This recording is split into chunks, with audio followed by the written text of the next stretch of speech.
Welcome back. Ooh. Welcome back to Where Foxes Walk. Hope you're doing well. This is 20 minutes of Leicester City chat. And coming up this week, we are reviewing that very, very impressive win on a rain-soaked Derby County. Who impressed for you?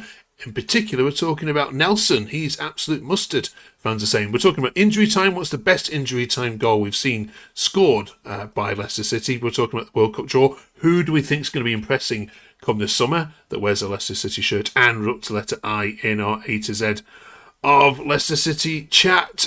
We've got Jim back with us, fresh back from Pride Park, of course, this week, who, we saw quite an impressive game, Jim. If you're wondering what's going on and where does this Leicester chat come from, we've been going for a number of weeks now. We massively appreciate all the comments on the channel. Thank you to Peter who commented and Daedalus as well. And we're looking for 50 subs. If you can help us get there, if you know anything about YouTube, it massively helps us. If you can just press the like button, the sub button, especially if you think we can squeeze more Leicester content into your lives. Jim, you dried out yet from Pride Park? That was a That was a wet one, first of all, wasn't it? It was fantastic. Honestly, I didn't expect it. I mean, being born in Derby, my father-in-law's a Derby fan and has been obviously winding me up for the past couple of weeks about it. But honestly, it was definitely out of the blue. The first half was the best we've played under Marty, without a shadow of a doubt. The fast-paced, the movement, everything. Ayew's goal should have stood. Which I thought the crosses were on point, the corners were on point. It was just an all-round first half great performance. Yeah. Were Derby that bad, or were you guys that good? I think Derby were expecting us to be worse than we were, so they weren't at full gear, so to speak. And then when we got the first goal, it kind of rocked them, and then they just made silly mistakes at the back, in which for once, we capitalised on. There's a few players we've got to shout out. The first one has got to be this fella. I absolutely love watching him. Tom says, "Please don't leave us. You're our last hope." Nathan says, "I fear you're going to attract interest from other clubs, making it harder to sign you post your loan. You're smashing it for us. Player of the season so far. Do you agree, Jim? By far, player of the season. Yeah, definitely. I mean, it's not really many in the category of player of the season at the minute, but he's definitely stood out and he's definitely contributed with, I believe it's like 5 goals and 3 assists on the field. And the goals he's scored aren't just quick tap-ins; they're from outside the area, or they're from intricate play, a good flick on like against Derby, So he's definitely in the right place at the right time, and he's definitely impressed, very, very much so. Yeah. Who else impressed for you? We'll come on to talk about Nelson in a minute. So Nelson. Yeah. We'll do him in a minute. But who else? Yeah. I think Skip had a good game. I think it was probably his best game in a Leicester shirt. I don't know if it's because when he plays with Winks is kind of like in the shadow of him, or when he played with Samare. But when he played in midfield with James yesterday, he just stood out so much. And it was definitely for me his best game in a Leicester shirt. Yeah. Let's talk about Nelson then, because as many said here, I mean, this was just one tweet from it all. Nelson is musters, isn't he? I'm glad Marty's finally realised now. Yeah, why is it taking him so long to realise this Nelson's qualities? I don't actually know, because when he was on loan at Oxford last season, he showed that he is a capable Championship player. He's young, he's tall, he's strong, he's good with his feet. He's everything you want in a player. And obviously, when he got injured a few games ago, I thought, he'll be out till next year. I thought, here we go, one of our best young defenders are out. But he's come back earlier than I thought. And he just looked like he'd played football for 10 years. He just looked solid. He looked comfortable. He was the best player in defence, without a shadow of a doubt. And I think Marty was reluctant to play him because of his age, in my opinion, and him thinking that Faz and Vestergaard with experience are more of more leaders, so to speak. But no, I'm sorry, he's head and shoulders above Faz and even Vestergaard. Have we been critical to Faz? I know last week's episode, we lots of fans were calling out for his performance there. But is he in danger of losing his place on a permanent basis? Oh, he shouldn't be in the squad anyway, in my opinion. In the summer, he said he wanted to go no matter what. He's shown arrogance. He thinks he's better than he is. He's shown no respect. I just don't. I think he's big-headed. And from what he's been saying, I want to put him anywhere near the squad now. And I'll try and get rid of him in January. And if we can't, then just leave him until the summer. He needs to go. What about Fatawu then? This post here says, yes, what a performance. Second half with Fatawu put the pitch was very poor. After he was taken off, we were good again. What do you make of that?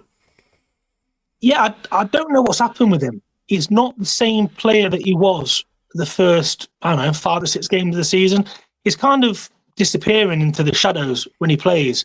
I don't know if it's because of the bad form we're in or if it's just the fact that players now know what to do against him. But he just hasn't looked like the Fatawu we all know when he can cut in and curl it and look threatening. I mean, he set up the first goal by the counter-attack and he's passed it into Jane, which was a good sign. But yeah, he's just looked a shadow of himself, and I don't understand why at the minute. Okay. Let us know in the comments if you can explain it. I mean, he's always been a bit of a confidence player, hasn't he? But such a talent. We should be getting goals and assists weekly, shouldn't we? From some of his qualities. Anybody else you want to shout out? I think Jacob pulled off an amazing save when he pushed onto the crossbar. It only grazed his fingertips, but it was enough of a deflection to hit the crossbar. If that had gone in when it did, I think the game would have been different. And the fact that he pulled that off, I think he deserves a lot of credit for that save. And I think it kind of helped us win that match. Yeah. 2 tough games then to follow up then this week. First of all, a trip to Bristol City on Wednesday night, and then the home game against Ipswich on Saturday. What are you expecting from both of these? Would you take 4 points now in either direction? Yeah, I'd take 4. Bristol City lost to Millwall, and there was a bit of argy-bargy at the end, and they didn't play great. So I'm hoping that we can, capitalise on Bristol City not being as they were a few weeks ago. And obviously, after our display, I'm hoping that can then transition into the next couple of performances. But I think Ipswich, the way they tore, I won't say tore Coventry apart, but the way that they kept them quiet and the way that they played, I think Ipswich will be a very tough game. And I think that is either going to be a draw or a loss. I'm hoping we can beat Bristol City. Yeah. Why do you think the three of you, including Southampton, have struggled so much this season? I mean, it's quite rare for, it's not uncommon for one or, couple to struggle, but for all three of you not to have featured at all in the top 6, for a long period. Ipswich have just climbed in there now. But why'd you put that down to? I think for us, it was the manager change. Obviously, with the lack of confidence from last year, under Rude, it was atrocious. Southampton under Will, he just never got them going. And having only won, was it 4 out of 50 games or something like that? I think the stat was at one point. Their confidence was on the floor. And under McKenna, I don't know about McKenna because it's the same manager, same system, same players, bar a couple, obviously. But I think, the Ipswich were a surprise for me, not being higher than they were. And I think now they're starting to click into the gears again. And I think they'll be pushing for automatic this season, where I think us and Southampton will be mid-table-ish. Okay. We're talking about the A to Z of Leicester City at the end. We'll get to the letter I, of course, and we're also thinking about, because we're doing I, we thought we'd link it with injury time winners, because the Championship has seen so many post-90 goals so far this season, more than any other season so far, which I think probably highlights just the amount of football and the tiredness of defences. But, Jim, there's a couple here. Which 90th minute winner for the Foxes sticks in your mind the most?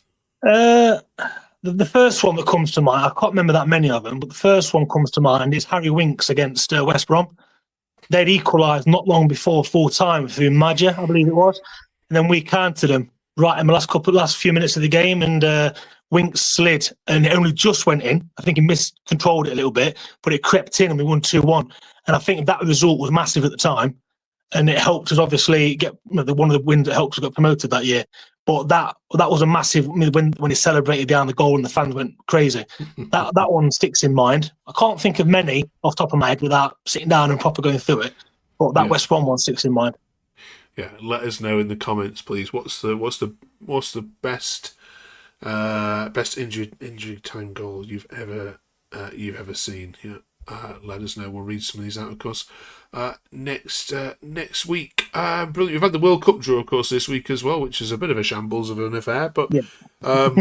we'll see some Leicester players there, of course, for various different countries. Who do you think we're going to hear the name of the most next summer?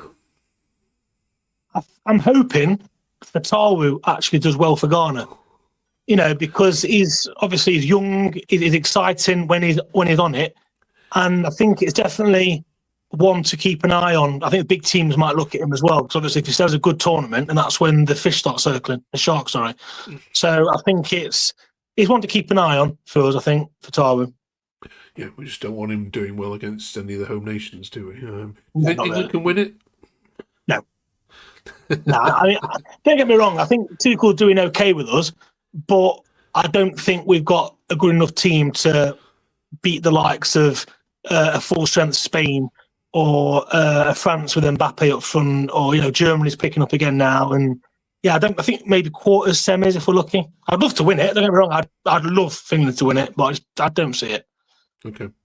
Right then, we're up to the letter I in our A to Z of Leicester City. If you've only just joined us, then you're welcome to help with this part. We're compiling a list of the best and the worst, the best in every event and players for Leicester City in their history. We're up to letter I, which is a tricky one, Jim. Have you got anything for us? I mean, don't get me wrong, it's not a good thing, but if I had to pick something like I for injury, was Fataru's injury that he got when we got promoted. He ruled out for the whole season, and that I think was one of the catalysts of us having a dreadful season, because he wasn't part of the team down the wing, because they had a fantastic season before and the promotion for the championship.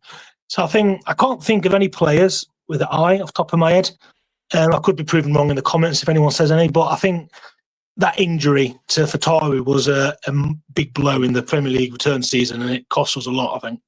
Yeah, let us know in the comments. There must be a player that you can think of which can go into the Leicester City vaults. Let us know. Right, thank you very much, Jim, for joining us this week. Enjoy your trip to Bristol City, and we'll see you in 7 days' time. Have a good one. If you haven't yet subbed to the channel, please, of course, do so. It'd be absolutely massive. Help us get to 50 subs. That would be so amazing. All right. Have a great week, everyone. Thank you very much for joining us on Where Foxes Walk.